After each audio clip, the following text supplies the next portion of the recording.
안녕하십니까. 반갑습니다. 네, 월요일 명인들의 복귀 최혜성 전문가입니다. 제가 오랜만이죠? 월요일이. 왜 그런가 봤더니 지난주 월요일이 대체휴일로 쉬었어요. 그래서 제가 2주 만에 뵙는 것 같습니다. 8월 10일에 명인들의 복귀 시간에 재방송 보실 수 있죠? 유튜브에 다 올라와 있잖아요. 너튜브인가요? 이토마토에서도 볼 수 있고 VOD 다시 보기가 가능한데, 그때 제가 볼 때 보니까 제가 하락한다고 얘기해가지고 굉장히 노하신 분들이 많더라고요. 두고 보자 한번, 하락하나 안 하나. 어쩜 딱 2주 만에 그때 얘기했던 대로 8월 달에 올라가더라도 올라가는 거를 추종하기보다 올라간 걸 전부 다 오버히트해서 빠질 것이니 그 타이밍을 기다려보자라고 전략을 예고했죠. 그리고 2주가 딱 지난 이 시점에서 지수는 그대로 흘러갔습니다. 그건 그렇다 치고요. 오늘 장에서의 어떤 한마디 포인트는 이렇게 좀 잡아보도록 하겠습니다. 추세 속 8월 말 반등 시점. 추세 속에서 하락한다고 했던 하락 많이 나왔고, 이제 거기서 반등 시점이 월말 효과로 나오는 구간에 놓여져 있는 오늘 하루입니다. 어떻게 이것을 내 밥그릇에, 내 밥상에 맛있게 요리해서 먹을지, 소화를 시킬지는 이제 본격적으로 시장 흐름 분석으로 들어가면서 살펴보도록 하겠습니다. 시장에서 여러분 두려운 게 뭘까요? 두려운 거. 지금 두렵습니까? 지난주까지 막 시장 막 하락하니까 엄청나게 공포스러웠나요? 아니면 배가 높네, 이렇게 생각하시나요? 아마 지금 시장에 증시에 참여하신 분들이, 많은 분들이 아유 코로나가 이거 다시 유행해가지고 재유행 때문에 굉장히 불안한데, 경제도 회복하다가 이거 다시 꼬꾸라지는 거 아니야? 코로나로 인한 재유행, 불안 심리가 확산되는 게 아마도 제가 봤을 땐 제일 많은 투자자분들이 걱정거리가 아닐까 생각이 됩니다. 과연 그 걱정이 어디까지 미칠까요? 제가 한 가지 예를 좀 들어서 설명드리겠습니다. 증시에는요, 동일한 악재로 2번, 3번, 4번 연속 나왔을 때 처음에 악재를 인식했을 때만큼의 공포 전이되지 않습니다. 공교롭게도 증시의 습성은 처음과 2번째와 3번째 동일한 재료로, 동일한 이슈로 나왔을 때 악재로 반영될 때 첫 번째 변동과 2번째 변동과 3번째 변동이 가면 갈수록 줄어듭니다. 증시 역사에 나와 있는 겁니다. 글쎄 이거 왜 그럴까요? 이것은 제가 봤을 땐, 제가 추정하건대 이런 효과일 거라고 봐요. 양치기 소년 같은 효과예요. 처음에 늑대가 나타났다! 후! 해가지고 막 동네 사람들, 어이 김씨 빨리 나와, 저 늑대 잡아야 돼. 깜짝 문 걸어 잠궈 막 하고 애들 막 피하게 하고 했는데, 2번째 갔더니 늑대가 아니었어요. 2번째 똑같이 늑대가 나타났다 했더니 허둥지둥 갔는데 아니었어요. 그거 양치기 소년 효과라고 할까요? 그럼 제가 어디까지 제 주관적인 추정입니다. 증시 미국의 100년 역사나 우리나라 증시 역사를 보더라도 똑같은 동일한 재료로 악재가 나오긴 합니다만, 반영을 합니다만 처음과 같은 반영은 안 합니다. 그게 여러분들 책 근래 너무 오래되면 또 잊어버리실 것 같아가지고요. 국내 증시에서 나오는 악재 중에서 제일 많이 나오는 악재가 뭡니까? 북한이 미사일 쐈대! 네. 어디다? 동해바다 했어. 쐈대, 동해에다가. 네. 처음에는 전쟁 나는 거 아니야? 큰일 나서 증시 이제 다 무너지고, 뭐 현금성 자산 금이 막 뛰고, 2번, 3번 계속 미사일 쏘니까요. 충청도 사투리 재밌게 표현하자면 뭐요? 쐈어? 쐈슈? 그러든지 말든지 그래요, 냅둬요. 이렇게 돼버렸다고요. 그러니까 증시에서 그것도 하루 이틀의 악재를 반영할지언정 바로 회복하고 상승 모멘텀으로 간다고요. 쏘든지 말든지 이런 식으로 돼버렸죠. 또 있어요. 아이 그건 북한의 지정학적 리스크니까. 근데 모라토리엄 기억하십니까? 남유럽의 대지들이 그리스처럼 되지 않을까? 막 그래서 이탈리아 국채 수익률이 올라가고 스페인의 국채 수익률이 올라가고 한때 우리 증시에서 유럽의 남유럽들의 그 국채 수익률이 막 오르고 내리는 것 때문에 멀미한 적이 있어요. 멀미난 적이 있어요. 처음에 놀랬죠. 그런데 걔네들 하든지 말든지. 그 대표적인 국가가 또 어디입니까? 어디라고요? 아르헨티나. 축구 잘하는 메시의 나라 아르헨티나. 걔네들은 국가부도 선언을 하든지 말든지 신경도 안 써요. 충격이 안 온다고 증시에. 그거예요. 그럼 제가 하고 싶은 얘기는 뭐냐면 지금 시장에서 최익상 전문가가 2주 전에 나와서 8월 달에 올라간 건 오버슈팅이니까 올라간 건 다 내려올 겁니다. 기회가 다시 올 겁니다. 라고 했던 포인트에서 아마 지금 많은 사람들이 하락하니까 아이고 야 코로나 때문이네. 코로나 때문이야. 이제 코로나 이거 어떻게 된 거야. 모 교회에 이슈가 됐잖아요. 주식방송에서는 정치 얘기는 하면 안 되겠지만 그렇죠? 시사 문제잖아요. 코로나가 재유행된 게 어쨌든 간에 논란이 되고 있어요. 음모론이다 아니다. 저는요 음모론인지 아닌지 그런 건 모르겠고요. 안 걸리는 게 좋은 거 아니겠습니까? 걸리고 나가지고 뭐 음모론 얘기하면 뭐 하겠습니까? 그럼 주식 투자자분들 정신 똑바로 쳐야 되는 게 코로나로 인해서 코로나 재유행으로 인해서 불안 심리는 나오고 있는데 증시는 코로나 재유행으로 3월달 같은 폭락은 없을 것이다가 아니라 없다입니다. 없을 것이다는 누구나 얘기할 수 있는 거고 없다는 최수상 전문가 같은 사람은 얘기할 수 있습니다. 왜? 저는 호불호가 확 갈리는 스타일이니까. 제가 보이는 게 있으면 그 뷰를 정확히 얘기하고 확고한 기준으로 갑니다. 모르면 모른다라고 얘기하고 관망으로 갑니다. 오늘은 또 한 번의 확고한 기준이 있기 때문에 그 얘기를 해드리는 겁니다. 그렇다면 정리해서 말씀드리면 코로나로 인해서 동일한 악재, 강도가 약해질 것이다라는 걸 제가 얘기해 주는 거죠. 이제 또 하나 이제 얘기를 하기 전에 제가 하나 생각나는 게 과거부터 하고 싶었던 얘기인데요. 역사는 반복됩니다. 요즘은 역사의식이 광복절 때 많이 나왔죠. 친일을 청산하네 안 하네, 너무 과하네 안 하네, 분열이네 아니네. 근데 저는 증시에서 이런 역사를 얘기하고 싶어요. 증시에서는 사람이 증시에 참여하고 투자를 하는 겁니다. 결국 100년 전의 사람이나 200년 전의 사람이나 지금의 우리나 똑같습니다.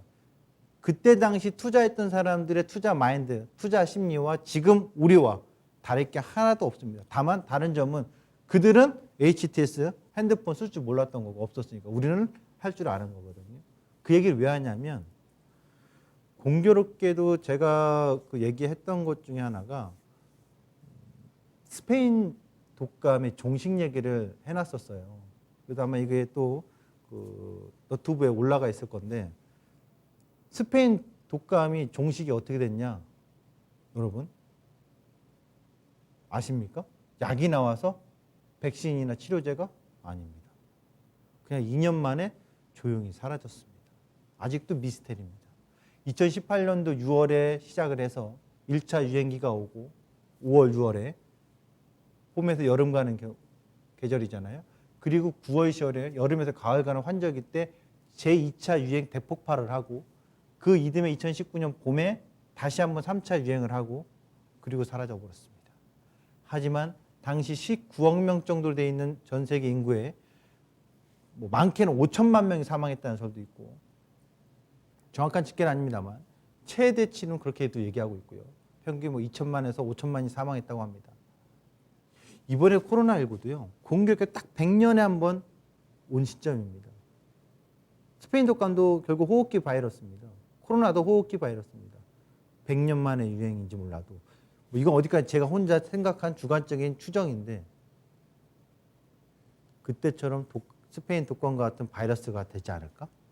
그럼 저는 개인적으로 내년 정도 됐을 때 사라질 거라고 하는데 하필이면 공교롭게도 빌 게이츠 형님이 저보다 월등히 더 그 영향력 크신 분이 내년쯤에 종식될 것이다라고 예상하고 있다. 이렇게 얘기를 해주시네요. 그렇죠? 한번 참고해 보시기 바라겠고요. 이제 공매도 연장에 대한 안도 심리가 나오겠죠. 왜냐하면 공매도 연장할 것으로 알려지고 있죠. 공매도 연장을 하게 되면 6개월짜리가 되지 않겠냐 하는데 나와봐야 아는 건데 어쨌든 할 가능성이 굉장히 높아졌습니다. 안도 심리 나올 수 있죠. 특히나 신용대출 막 써가지고 지금 막 폭증하고 있는 20대 주린이 분들이 그래 지금 취업도 안 되는데 신용도 잘 되고 대출도 잘 되니까 주식 막 하자. 전업 투자하자. 나의 꿈은 전업 투자야. 제가 이 얘기를 꼭 하고 싶어가지고요. 한번 언제 기회 되면 하고 싶은데 오늘 짧게나마 하고 싶어요. 정신 차려요. 정신 차리시라고. 아니 주식 방송에서 정신 차리라는 얘기를 하면 되겠습니까? 컴온 해야지. 컴온 주식하셔요. 주식이 최고입니다. 전 세계 주식하는 게 최고입니다라고 해야 되는데 왜 정신 차리라고 하냐고요. 20년 전이나 지금이나 똑같습니다. 20년 전에 수많은 경험을 직접 해본 최혜창 전문가가 직접 나서서 얘기합니다. 20년 전에 청년 창업하라고 했습니다. IMF 때문에 일자리가 별로 없었습니다. 좋은 일자리 없었습니다. 비집고 들어갈 자리가 없었습니다. 창업하는 젊은이들이 많았습니다. 어떤 사람들 외향적이고 활달하고 도전적이고 그런데요. 그때도 홈 트레이딩으로 전업 투자하는 분이 넘쳐났거든요. 여러분 주식은 꼭 해야 되는 재테크입니다. 하지만 신용을 넘치게끔 쓴다거나 자만 심리에 있어서 주식에 몰빵이랄까요? 주식에 모든 걸 다 내거는 인생 굉장히 피해야 됩니다. 뼈저리게 후회할 겁니다. 언젠가 제가 뭐 책을 쓸 일이 있을지 없을지 모릅니다만 기고를 할 수 있는 어떤 특강을 한다라면 꼭 한번 해주고 싶습니다. 지금 주린이 분들 20년 전에 여러분들 선배들도 다 겪었던 겁니다. 너무 설레발 치지 마시고 안전하게 분산하십시오. 인생의 어떤 시간의 분산을 하듯이 주식 투자의 자금도 분산하시고 여러분의 삶의 시간도 분산을 하십시오. 주식에만 24시간 매몰되어 있으면 10년 후 20년 후 후회할 겁니다. 젊은 날을 너무 주식에만 몰두했기 때문에. 또 주식을 너무 안 하면 그것도 후회합니다. 일찌감치 내가 주식의 재테크를 어떻게 좀 분산을 해서 투자를 해놨더라면 그렇죠? 이런 것들. 자, 오늘 뭐 좀 사설이 좀 길다 느껴지시는 분들 있을 텐데 이제 본 게임으로 들어가 보도록 하죠. 전 세계 이제 코로나 이전의 어떤 그 경제 회복은 빠르게 회복하는 건 좀 무리수라고 봐요. 아까 다 얘기해 드렸잖아요. 그러면 이제 우리가 주목할 건 그래서 무엇을 봐야 되냐? 첫 번째, 대한민국 대표하는 산업은 어디 산업입니까? 네? 농사라고요? 농업? 아니면 뭐죠? IT? 자동차? 조선? 반도체죠. 대한민국 수출 동향에 있어서 가장 수출 금액 무역액을 많이 차지하는 건 반도체 아닙니까? 그래서 반도체 실적을 보셔야 되는 겁니다. 삼성전자하고 SK하이닉스 상반기 실적이 나왔습니다. 이제 8월 24일입니다. 분명 내부자 정보 이제 불법 거래한다 이게 아니라 내부에서는 알 겁니다. 7월달, 8월달이 3분기니까 3분기 절반까지 갔을 때 3분기 실적이 어느 정도 될 건지 충분히 유추할 거라고요. 정확히는 모르겠죠. 왜? 아직 조업일수가 남았으니까. 그러면 상반기 실적만 봤을 때 여러분 요걸 보여드릴게요. 삼성전자를 한번 볼까요? 올해가 아니라 이거 연봉으로 보겠습니다. 연봉으로 볼게요. 여기서 보시면 2017년도, 18년도, 19년도, 17, 18년도, 19년도, 20년도잖아요. 삼성전자가 2008년도가 매출이 100조를 처음으로 달성했던 시점입니다. 그리고 17년도, 18년도에 50조가 넘었고 58조를 제가 기억합니다. 영업이익이. 지금까지 실적에 기반해서 주가 상승이 나왔던 게 삼성전자인데 올해 최고점이 나왔는데 62,800원. 실적은 안 봐도 비디오입니다. 2017년도, 18년도 또는 19년도 실적을 뛰어넘을 수 있을까요? 못 넘을 겁니다. 그렇다면 삼성전자 내년에 대한 기대치는 있더라도 올해 실적 기준으로 보면은 다시 사상 최고점을 돌파하기에는 확률적으로 어려운 거 아닙니까? 3분기 실적 안 봐도 상반기 실적만 보더라도 뻔히 나올 수 있는 포인트입니다. 이거 저도 지금 한번 띄워놓고 보겠습니다. 직접적으로. 지금 6조 4천억, 8조 1천억이니까요. 합해서 14조입니다. 보이시죠? 확대해서 53조, 58조, 2019년 27조, 올해 상반기가 14조. 그런데 디램 가격이 6, 7, 8월 달에 빠지고 있으니까 3분기 영업이익 실적을 9조로 잡아놨는데 만일 9조가 아니고 예상치 하회한다면 결국 제가 하고 싶은 얘기는 뭐냐면 2017년, 18년도에 사상 최고 영업이익을 달성했을 때만큼을 올해 안에 못 보여줄 거예요. 그러면 내년의 기대치는 살아있다 하더라도 올해 다시 이 고점을 넘어갈까요? 저는 글쎄요. 못 넘어갈 가능성이 훨씬 더 높지 않습니까? 라고 얘기할래요. 그래서 보시면 주가 올해부터 쭉 볼까요? 나오겠습니다. 상반기 1월달 1월달에 최고점이 나왔는데요. 쌍봉 나왔고 전저점 깼고 코로나로 빠졌고 다시 수급의 힘으로 유동성의 힘으로 올라왔는데 올해 고점 넘어갔습니까? 종합주가지수는 넘어갔습니다만 삼성전자는 올해 자기 고점 못 넘어갔다. 그리고 다시 하반기 들어서 7월달 들어와서 최고점 나왔고 8월달에 고점 낮아서 쌍봉 그리고 전저점 깨고 그럼 삼성전자는 저항점이네. 5만 7, 8천 원이? 그렇죠. 그리고 반등 나왔다가 미끄러지나 그냥 미끄러지나 오르고 내리고 왔다리 갔다리 하나. 삼성전자 재미없어요. 언제까지? 12월 연말까지 내가 봤을 땐 재미없을 것 같은데요. 그럼 SK하이닉스도 고민해봐야죠. SK하이닉스 공교롭게 제가 내려온다고 했던 자리까지 다 내려왔잖아요. 7만 원 보인다고. 참 시건방지게 7만 원 내려온다고 8만 원대부터 9만 원대부터 얘기하고 있네.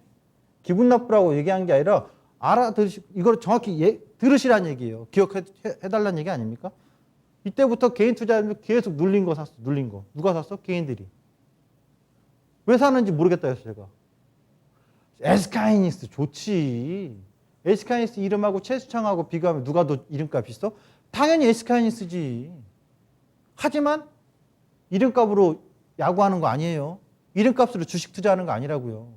좋은 거 알지만 시세 차익 노릴 수 있는 타이밍 아니라고요.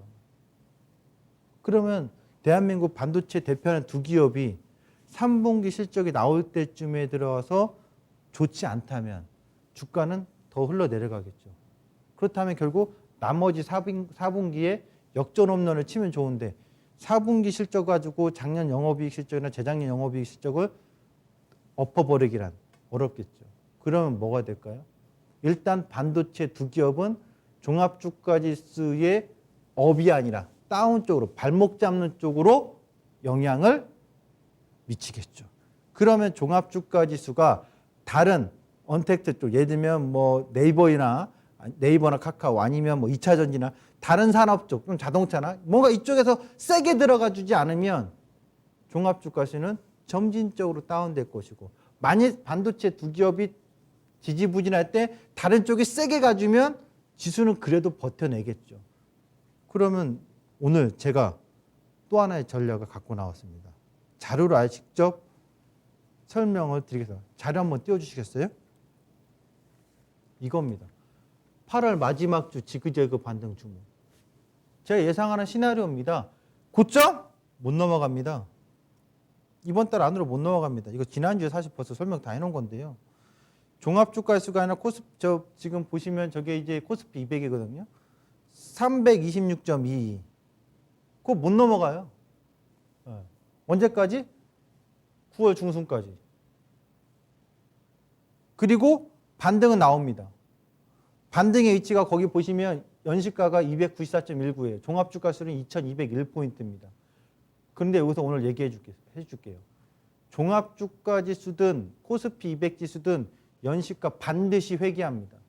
그런데 여기서 저 빨간색 구간의 흐름은 뭐냐면 파란색처럼 바로 내려오느냐 아니면 뭐 약간 저기 분홍색처럼 보이는 것처럼 오르고 먼저 반등 주고 왔다리 갔다리 하다가 내려오느냐 차이거든요. 자, 여기서 주목. 제 차트로 잡아주셨어요? 여기서 이렇게 볼게요. 제가 얘기하는 건 이거예요. 오늘 추세 속 8월 말 반등 시점이잖아요. 추세 속에서 반등이 나오는 거예요. 그런데 이 고점은 못 넘어요. 못 넘어. 9월 중순까지. 넘을 수가 없어. 대신 반등이 줘. 주고서 왔다 갔다 하다가 더 올라갔다 막 이렇게 320까지 줄 수도 있나? 가능성은 있어. 그러다가 다시 내려와야 된다고. 근데 만약 반등을 세게 안 주고 거기까지 안 주고 반등을 여기서만 왔다 갔다 주다 죄송합니다. 다시 한번. 반등을 이렇게만 주다가 만약 8월에 저점을 깨버리고 쭉 내려와. 그럼 도망가야 돼? 노. 잡아야 돼. 무조건 튈 거예요. 그 시나리오 두 가지를 얘기한 거예요. 세게 더 내려오면 무조건 반등 세게 나오니까 매수 잡는 자리고 만일 이 상태에서 그냥 반등 오늘처럼 주고서 왔다 갔다 반등 이렇게 되면 여기까지 반등으로 종목 장세 줄기대 다시 지수는 또 깰 거라고. 어디까지? 최소한 연시가까지. 이렇게 지수 전략 확고하게 얘기해드리면 충분히 전달이 됐을 거라고 보여집니다. 또 댓글에 논란 같은 거는 원치 않습니다. 그냥 제가 좋아서 제 전략이 좋아서 보시는 거고 싫으면 안 보시면 됩니다. 욕하지 마세요. 요즘은 댓글이 무서운 세상이에요. 자, 오늘자 종목 흐름은요. 이런 것들 좀 봐야 돼요. 빠르게 가겠습니다. OLED, LG플레이가 오늘 상당히 많이 올라왔는데요. 그건 결국 수율이 올라와서 그래요. 근데 이제 OLED, LG플레이가 주목되면서 관심 가져야 될 거. 캡, 봉지 씌우는 거. 소재, 이녹스 첨단 소재 주목이 좀 될 것 같고요. 실리콘웍스 DDI고요. 그다음 덕산테코피아, 덕산네오스. 장비보다 소재 쪽에 주목을 해야 될 것 같습니다. 5G 통신 장비 추세 속에 반등이 한번 쭉쭉 나온 겁니다. 근데 5G는 누가 뭐래도 제가 계속 강조합니다. 에이스테크, 그 다음에 솔리드, 그 다음에 서진 시스템, 그 다음에 다산 네트워크스. 뭐 요 정도가 추세가 주도가 되고 있는 모습이다라고 봐야 되고요. 코로나 얘기를 좀 해야 되겠습니다. 그래서 제넥신 얘기를 많이들 하시는 것 같고 오늘 제넨바이오까지 움직였거든요. 한번 쳐볼게요. 제넥신. 그거 틀리다고 뭐라 할 수도 있겠지만 제가 보는 정보가 떠나서요. 제넥신이 컨소시엄을 구성했잖아요. 바이넥스, 제넥신, 카이스트, 포스텍, 그 다음에 또 어디 연구소하고 제넨바이오하고 성공하길 간절히 바라죠. 코로나 백신이. 그런데 말입니다. 제가 보는 관점에서는 확률적으로 대한민국에서 코로나 치료제나 백신이 나올 확률 희박하다고 봐요. 작년에 제가 한일 관련돼서 반도체 얘기할 때 왜 우리 정부를 지지 않합니까? 우리가 갑입니다라고 했잖아요. 정확히. 근데 바이오에서만큼은 저는 제넥신 성공할 것 같냐고요? 모릅니다. 실패할 것 같냐고? 모릅니다. 성공할 확률이 있냐고요? 희박할 거라고요. 함지어 생각해보세요. 대한민국에서 노벨상 나왔습니까? 대한민국에서 R&D 투자했을 때 1조 이상 투자하는 기업이 있습니까? 대한민국에 바이오 인재들이 많다고 합니다만 그 인재가 우리나라에 있습니까? 해외에 있지? 저는 우리나라 코로나 치료제 관련돼가지고 개별주도 급등나는 거 보면요. 전부 다 나쁘다는 얘기가 아니라 차트에 충실하라. 차트에 충실해서 차트의 수급에 충실해서 이걸 추종해서 수익 나면 장땡이고 수익 못 내면 리스크 관리에 중점을 둬야 된다고요. 묻지마식 투자는 하지 마라. 네? 기획부동산 같아 꼭. 나중에 조사하면 다 나오겠지만 제넥신을 제가 비난하는 게 아니라 제가 보는 것 같아서 일반적으로 합리적으로 어떤 정보를 추종한다면 희박하다고요. 그나마 셀트론이나 뭐 녹십자나 대기업들 위주로 기대치가 높은 거지 개별 기업이 성공할 확률은 상당히 희박하다. 그런 점을 좀 참고하셨으면 좋겠습니다. 그리고 2차 전지도 오늘 좀 움직였는데 2차 전지 당연하죠. 왜? 전기차 내년 신차가 많으니까 2차 전지를 가다가 뚝 떨어지면 305, 540 잡아야지 이 생각만 하세요. ETF입니다. 그 다음에 스마트폰 부품이라든가 오늘 반도체가 조금씩 반등이 나는데 그건 결국 결정적으로 코스닥에서 기초 반등이 나올 수 있는 위치니까 그들이 나온 거예요. 그 다음에 끝으로 하나만 더. 중국에 홍수 났다고 하죠. 아이고야 어째 걱정하지 마시고 투자자라면 냉정하게 생각하시기 바랍니다. 무엇을? 그렇다면 중국의 그 양쯔강 산사 때문에 주변에 농사 짓는 농사 피해가 얼마나 클까? 식량난 위기. 그러면 돼지고기. 내년에 돼지고기가 많이 올라갈 것 같은데 또 하나 대두 가격도 많이 올라갈 거예요. 대두 가격이 많이 올라가면 라이신을 제조하는 생산하는 CJ 제일제당이나 대상도 긴 관점에서 투자 관점 주목을 해야 될 것 같습니다. 끝으로 명인들의 해안 오늘 뭐 얘기하자면 풍부한 유동성 넘치는 건 사실입니다. 그것은 이꼬르 증시 에너지 역할을 할 겁니다. 이번에 조정이 좀 더 온다면 그 조정의 위치에서 정말 좋은 기회를 잡으실 준비를 해 나갔으면 합니다. 자, 오늘 명인들의 벗기는 여기까지입니다. 감사합니다.